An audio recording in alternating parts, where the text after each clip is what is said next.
Kontingen Indonesia kembali menambah raihan medali dalam ajang SEA Games 2025 Thailand.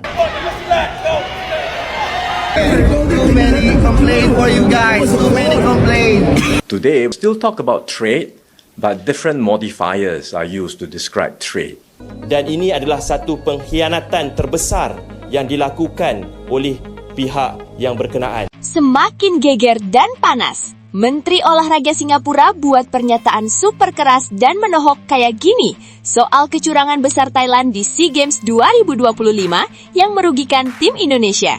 Bahkan sampai buat petinggi tim Malaysia dan Laos bongkar cara kotor Thailand lewat wasit juri pertandingan di lebih dari 5 cabang olahraga. Wah, benarkah demikian?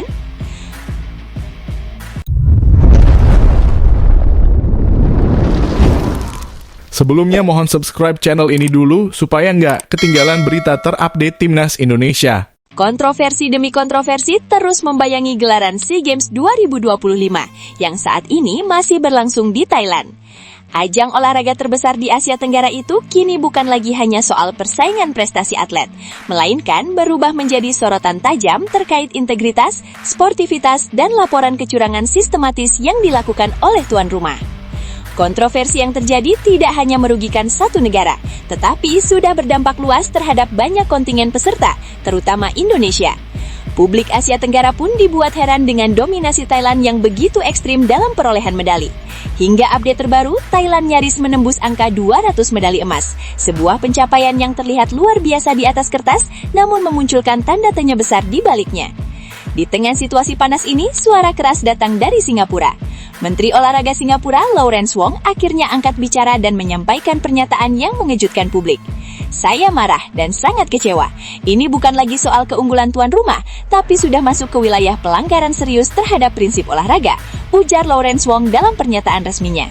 Lawrence Wong menegaskan bahwa Singapura mendukung penuh langkah tegas dari Federasi Olahraga ASEAN untuk menjatuhkan hukuman setimpal kalau perlu berat kepada Thailand. Ia menyebut bukti-bukti kecurangan yang beredar luas saat ini sudah terlalu banyak untuk diabaikan. Banyak laporan masuk menyebut sekitar 100 medali emas Thailand diperoleh dari pertandingan yang diwarnai keputusan wasit dan juri yang tidak netral. Video, rekaman pertandingan, hingga testimoni atlet dari berbagai negara sudah beredar. Jika Komite Olahraga ASEAN benar-benar jujur dan independen, maka medali-medali yang tidak sah itu harus dicabut dan Thailand wajib dikenai denda besar, tegasnya. Lebih lanjut, Lawrence Wong bahkan menyebut Indonesia sebagai pihak yang paling dirugikan dalam situasi ini. Jika semua proses berjalan adil tanpa intervensi tuan rumah, saya yakin Indonesia lah yang seharusnya memimpin klasemen dan menjadi juara umum. Mereka menang secara bersih dan murni di banyak cabang, tambahnya. Nada serupa juga datang dari Malaysia. Salah satu petinggi kontingen Malaysia, Mohamed Taufik Johari, meluapkan kekesalannya atas apa yang ia sebut sebagai praktik kecurangan terang-terangan. Kami sebenarnya menang secara sah sesuai perhitungan di beberapa cabang olahraga. Tapi tiba-tiba muncul penilaian aneh dari wasit dan juri, yang bahkan tidak tercantum dalam aturan pertandingan, ungkap Taufik. Menurutnya, praktik tersebut tidak hanya terjadi di satu cabang olahraga, melainkan di lebih dari 5 cabang yang ia ketahui secara langsung. Ini bukan kesalahan teknis, ini perampokan besar oleh tuan rumah. Mentang-mentang jadi tuan rumah, mereka bertindak sewenang-wenang. Kami sedang mengumpulkan bukti dan akan melaporkannya ke Komite Olahraga ASEAN. Keadilan harus ditegakkan demi semua negara di kawasan ini, tegasnya. Pernyataan paling mengejutkan justru datang dari Laos. Salah satu tim ofisial Laos yang enggan disebutkan namanya, akhirnya membenarkan isu yang selama ini hanya menjadi bisik-bisik di balik layar. Ya, berita itu benar. Kami memang dilobi jauh sebelum SEA Games dimulai, katanya dengan nada berat. Ia mengungkapkan bahwa Thailand mendekati beberapa negara kecil ASEAN, termasuk Laos, untuk bekerja sama dalam beberapa cabang olahraga tertentu yang selama ini kerap dimenangkan negara-negara kecil. Kami dijanjikan imbalan finansial yang sangat besar. Sebagai negara kecil, kami berada dalam posisi sulit. Kami memikirkan kesejahteraan atlet-atlet kami. Jadi ketika isu ini sekarang mencuat ke publik, sebenarnya itu memang nyata adanya, ungkapnya jujur. Ia juga menambahkan bahwa banyak berita negatif sengaja diturunkan atau dihilangkan karena Thailand berstatus sebagai tuan rumah. Selama ini semua ditutup-tutupi, berita buruk langsung di-take down agar tidak sampai keluar, katanya. Sementara itu, fakta di lapangan terus memicu kecurigaan publik. Thailand masih memimpin klasemen perolehan medali dengan total 384 medali, 184 diantaranya emas. Indonesia berada di posisi kedua dengan 250 medali dan 72 emas, disusul Vietnam dengan 226 medali. Jarak emas antara Indonesia dan Vietnam semakin tipis, menambah tekanan di sisa hari pertandingan. Salah satu bukti nyata kecurangan akhirnya terkuak dari cabang e-sport. Atlet Thailand, Napat Warasit, resmi didiskualifikasi setelah terbukti menggunakan perangkat lunak ilegal dalam pertandingan Arena of Valor melawan Vietnam. Keputusan ini memperkuat dugaan bahwa perolehan medali Thailand tidak sepenuhnya bersih. Kontroversi lain juga terus bermunculan. Timnas Futsal Indonesia dilaporkan mengalami gangguan logistik, mulai dari bus yang rusak hingga tersesat, yang berujung pada keterlambatan datang ke arena dan mempengaruhi performa tim. Kasus kickboxing Indonesia, keributan pencaksilat Malaysia, hingga protes dari Vietnam semakin memperpanjang daftar masalah. Dengan semua fakta ini, banyak pihak menilai SEA Games sudah berada di titik kritis. Jika tidak ada perubahan besar, ajang ini berpotensi kehilangan kredibilitasnya. SEA Games harus berbenah. Aturan tentang hak istimewa tuan rumah harus diubah. Cabang olahraga harus relevan dengan Asian Games dan Olimpiade, bukan alat panen emas, ujar seorang pengamat olahraga ASEAN. Kini bola panas ada di tangan Federasi Olahraga ASEAN. Keputusan mereka akan menentukan apakah SEA Games masih layak disebut ajang sportivitas atau hanya panggung kepentingan tuan rumah. Bagi banyak pihak, satu hal sudah jelas. Jika kebenaran benar-benar ditegakkan, Indonesia dan negara-negara lain yang dirugikan pantas mendapatkan keadilan. Namun tunggu dulu, setelah admin telusuri secara mendalam bahwa berita di atas adalah karangan belaka dan hoax. Ini sebagai edukasi supaya penonton lebih jeli dalam memilih berita.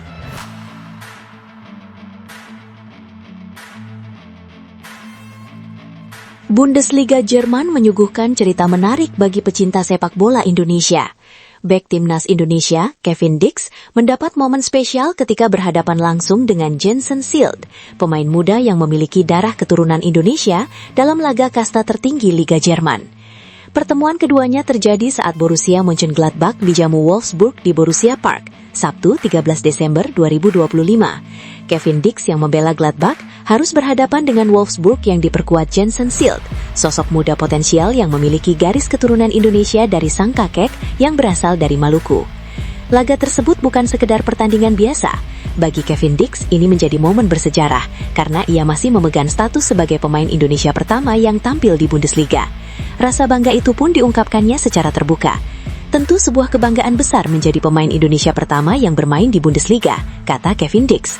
Sebuah hal besar menjadi yang pertama, ujarnya dalam Media Roundtable Bundesliga, Selasa 16 Desember 2025. Dalam pertandingan tersebut, Kevin Dix tampil sebagai starter dan mengisi posisi bek sepanjang laga. Di sisi lain, Jensen Silt juga dipercaya tampil sejak menit awal sebagai bek tengah Wolfsburg. Kedua pemain pun sama-sama tampil penuh selama 90 menit. Sayangnya bagi Dix, laga yang syarat nuansa Indonesia itu berakhir pahit. Wolfsburg sukses mencuri kemenangan dengan skor 3-1 atas Borussia Mönchengladbach. Obrolan singkat usai laga. Meski suasana hatinya tak terlalu baik usai kekalahan, Kevin Dix mengaku sempat menyempatkan diri berbincang dengan Jensen Silt setelah pertandingan berakhir. Obrolan itu menjadi menarik karena menyentuh soal akar Indonesia yang dimiliki Silt. Saya sebenarnya sempat berbicara dengan seorang pemain di pertandingan terakhir, Silt dari Wolfsburg, ujar Kevin Dix. Dia pemain muda Wolfsburg yang juga punya akar dari Indonesia, dan saya sempat berbincang singkat dengannya tentang Indonesia, katanya. Kevin Dix juga menyinggung bahwa Jensen Silt memiliki kedekatan tersendiri dengan Indonesia, salah satunya lewat makanan khas tanah air. Namun untuk saat ini, pemain berusia 22 tahun tersebut memilih fokus meniti karir profesionalnya di level klub, dan belum memikirkan secara spesifik soal tim nasional yang akan ia bela. Kevin Dix pun memilih bersikap bijak dan tidak ingin memberi tekanan apapun kepada Silt, terlebih di tengah sorotan media. Jadi kita lihat saja apa yang dia pikirkan dan rasakan, tapi saya tahu dia juga mendapat banyak perhatian, dan mungkin saja dia bisa menjadi pemain Indonesia kedua di Bundesliga, ucap Kevin Dix. Saya tidak ingin memberi tekanan, karena sekarang mungkin media akan mendatanginya dan berkata seperti, "Hei, kamu bicara dengan Kevin Dix soal ini." Tapi kami memang sempat berbicara, dan pembicaraan itu juga soal bagaimana keadaannya. Dia sebenarnya pemain yang sangat tinggi dan anak yang baik, jadi ya kita lihat saja. Saya berbicara singkat dengannya, karena tentu saja saya sedang tidak terlalu senang setelah kekalahan, ucapnya. Profil Jensen Silt, tinggi menjulang, karir menanjak. Jensen Silt saat ini berstatus sebagai pemain pinjaman Wolfsburg dari klub Premier League Inggris, Sunderland. Meski masih berusia muda, ia sudah menunjukkan potensi besar, terutama sebagai bek dengan postur ideal. Menurut data Transfermarkt, Silt memiliki tinggi badan 1,95 meter, nyaris setara dengan bek timnas Indonesia Elkan Bagot yang memiliki tinggi 1,96 meter. Keunggulan fisik ini menjadi nilai tambah besar bagi Silt di posisi bek tengah. Sebelum dipinjamkan ke Wolfsburg, pemain kelahiran Ede Belanda tersebut sempat mencicipi atmosfer Premier League 2025-2026 bersama Sunderland. Ia tampil pada pekan pertama dan kedua dengan total 134 menit bermain. Kini bersama Wolfsburg, Schild justru mendapat kepercayaan lebih. Ia telah mencatatkan 8 penampilan dan mulai menjadi bagian penting dalam skuad utama klub Bundesliga tersebut. Pertemuan Kevin Dix dan Jenson Schild di Bundesliga pun memantik imajinasi publik sepak bola Indonesia. Akankah Schild suatu hari mengikuti jejak Dix dan membela merah putih? Ataukah ia akan memilih jalur berbeda dalam karir internasionalnya? Bagaimana pendapat kalian soal potensi Jenson Schild untuk timnas Indonesia? Apakah ia layak dipantau serius oleh PSSI? Yuk tuliskan opini kalian di kolom komentar.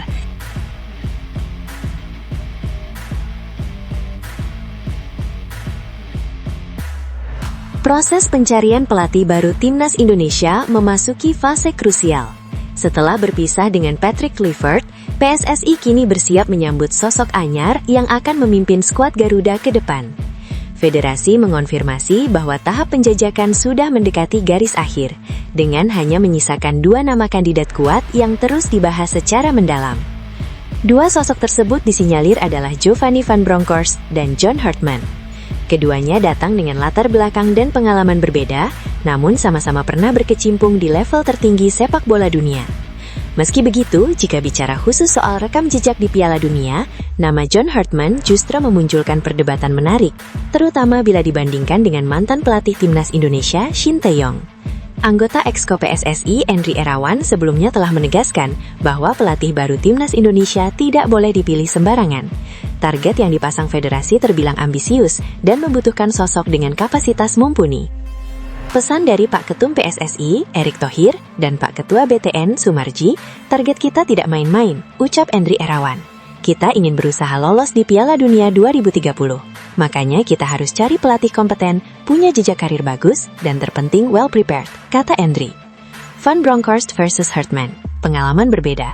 Jika ditelaah lebih jauh, Giovanni van Bronckhorst unggul dari sisi pengalaman sebagai pemain di Piala Dunia.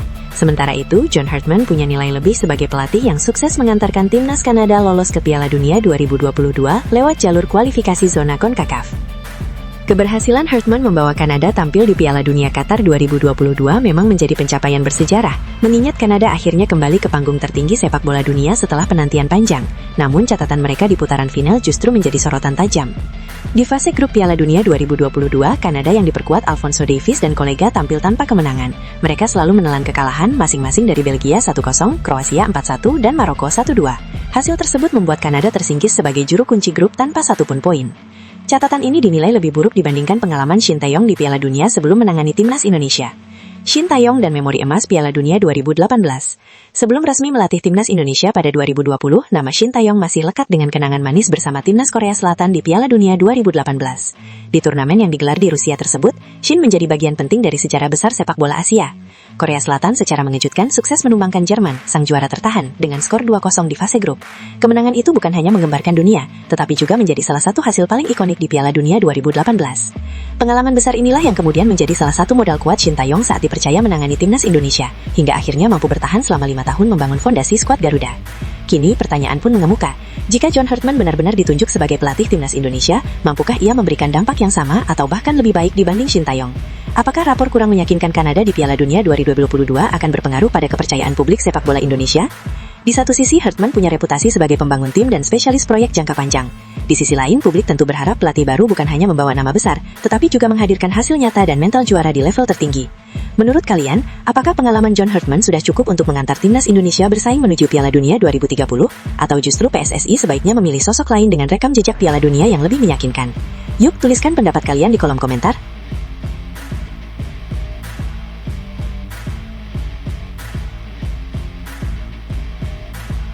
Perubahan signifikan terjadi di papan ranking FIFA Asia Tenggara. Timnas Indonesia kini resmi berada satu tingkat di atas Timnas Malaysia, setelah skuad Harimau Malaya menerima hukuman berat berupa kekalahan walkover atau WO di 3 pertandingan internasional. Situasi ini bukan hanya berdampak pada posisi Malaysia, tetapi juga membawa efek domino yang menguntungkan skuad Garuda. Mengutip laporan dari akun X Footy Rankings, Timnas Malaysia harus kehilangan poin yang cukup besar akibat hukuman tersebut. 3 laga yang berujung WO adalah pertandingan melawan Cape Verde, Singapura, dan Palestina. Akibatnya, Malaysia kehilangan hampir 1/400 poin FIFA dalam satu waktu. Menurut perhitungan kami, Efek hukuman ini, poin FIFA Timnas Malaysia akan dikurangi sekitar 22,95 poin.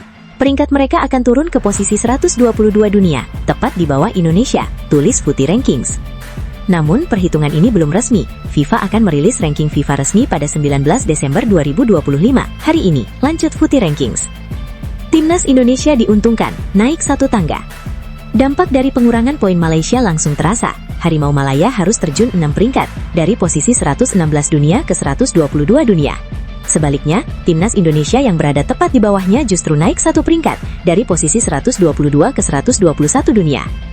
Kenaikan 1 tingkat ini tentu menjadi kabar positif bagi Timnas Indonesia yang tengah berusaha keras memperbaiki posisi di ranking FIFA. Setiap tambahan peringkat sangat berarti, terutama dalam misi jangka menengah untuk menembus 100 besar dunia, yang akan berdampak besar pada pot seeding turnamen internasional dan laga-laga resmi FIFA.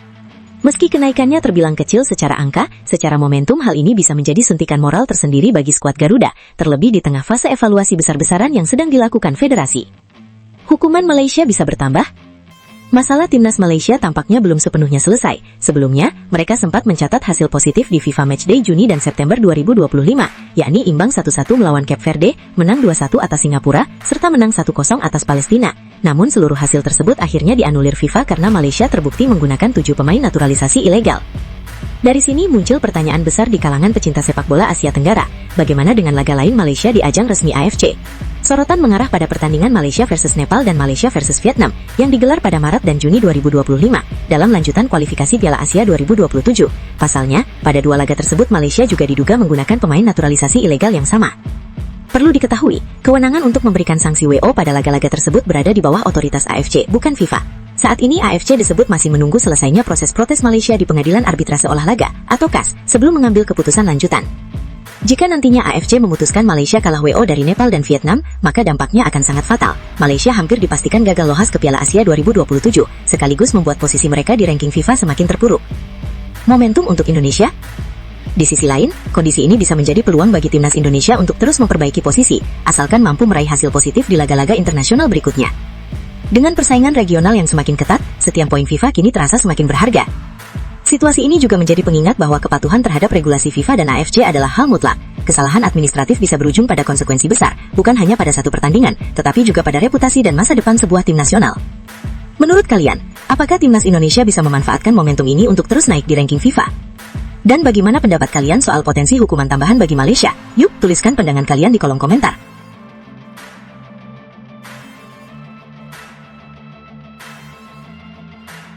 Legenda sepak bola Malaysia, Sefi Sali, melontarkan peringatan keras kepada Asosiasi Sepak Bola Malaysia, FAM, agar tidak kembali terjebak pada kesalahan serupa di masa mendatang. Peringatan tersebut muncul setelah Malaysia kembali tersandung sanksi dari Federasi Sepak Bola Internasional, FIFA, akibat persoalan 7 pemain naturalisasi yang dinilai melanggar regulasi. FIFA kembali menjatuhkan hukuman tambahan kepada FAM yang berdampak langsung terhadap hasil pertandingan internasional Timnas Malaysia, serta berpotensi memengaruhi posisi mereka di peringkat dunia. Dalam keputusan terbarunya, FIFA menyatakan Timnas Malaysia dinyatakan kalah dalam 3 laga internasional yang sebelumnya telah mereka jalani. 3 pertandingan yang dimaksud adalah laga Timnas Malaysia melawan Tanjung Verde yang digelar di Stadion Sepak Bola Kuala Lumpur pada 29 Mei 2025. Pada pertandingan tersebut, Harimau Malaya sejatinya bermain imbang dengan skor 1-1. Namun, akibat sanksi FIFA, hasil tersebut dibatalkan dan Malaysia dinyatakan kalah. Pertandingan kedua terjadi saat Timnas Malaysia menjalani laga uji coba dalam agenda FIFA Matchday melawan Singapura. Laga ini berlangsung di Stadion Nasional Bukit Jalil pada 4 September 2025. Dalam pertandingan tersebut, Malaysia sebenarnya tampil meyakinkan dan berhasil mengalahkan Singapura dengan skor 2-0. Meski demikian, kemenangan itu juga dianulir oleh FIFA. Laga ketiga yang terkena imbas sanksi adalah pertandingan Timnas Malaysia melawan Palestina yang digelar di Stadion Sultan Ibrahim, Iskandar Putri Johor pada 8 September 2025. Dalam laga tersebut, Malaysia kembali meraih kemenangan tipis 1-0. Namun, seperti 2 pertandingan sebelumnya, hasil tersebut dinyatakan batal dan Malaysia kembali dianggap kalah. Tak hanya sebatas pembatalan hasil pertandingan, FIFA juga menjatuhkan denda kepada FAM sebesar CFF 10.000 atau setara dengan 209 juta rupiah. Denda tersebut diberikan karena Timnas Malaysia dinilai menggunakan pemain yang tidak sesuai dengan regulasi FIFA. Hingga saat ini, Timnas Malaysia masih harus menghadapi rangkaian sanksi FIFA yang berkaitan dengan 7 pemain keturunan tersebut. Ketujuh pemain ini dinilai melanggar aturan yang berlaku, sehingga FIFA menjatuhkan hukuman tambahan berupa larangan bermain hingga 12 bulan sejak September lalu. 7 pemain naturalisasi yang dimaksud adalah Gabriel Felipe Arocha, Facundo Thomas Garces, Rodrigo Julian Holgado, Imanol Javier Machuca, João Vitor Brandão Figueiredo, John Irazabal Iraurgi, dan Hector Alexandro Hevel Serrano. Mereka sebelumnya mengaku memiliki darah keturunan Malaysia. Namun setelah dilakukan verifikasi mendalam, FIFA menyimpulkan bahwa ketujuh pemain tersebut tidak memiliki hubungan darah dari kakek atau nenek yang lahir di Malaysia. Menanggapi situasi ini, Sefi Sali menegaskan bahwa sanksi telah dijatuhkan dan tidak ada lagi ruang bagi FAM untuk mengubah keputusan tersebut. Oleh karena itu, ia menilai penting bagi federasi dan seluruh pemangku kepentingan sepak bola Malaysia untuk menjadikan kasus ini sebagai pelajaran berharga. Kesalahan telah terjadi dan FIFA sudah menjatuhkan sanksi, ujar Sefi Sali sebagaimana dikutip bolasport.com dari media Malaysia, berita harian. Kita tidak perlu mengulangi kesalahan yang sama, ujarnya menambahkan. Sefi Sali berharap semua pihak dapat belajar dari kesalahan ini dan segera bangkit dari keterpurukan. Ia menekankan pentingnya langkah perbaikan yang berkelanjutan agar sepak bola Malaysia dapat kembali melangkah ke arah yang lebih baik. Kita harus bergerak dan melangkah ke arah yang lebih positif, setahap demi setahap, kata Sefi Sali. Bagaimana menurut Anda? Apakah kasus ini bisa menjadi momentum perbaikan bagi sepak bola Malaysia atau justru akan berdampak panjang ke depannya? Sampaikan pandangan dan pendapat Anda di kolom komentar.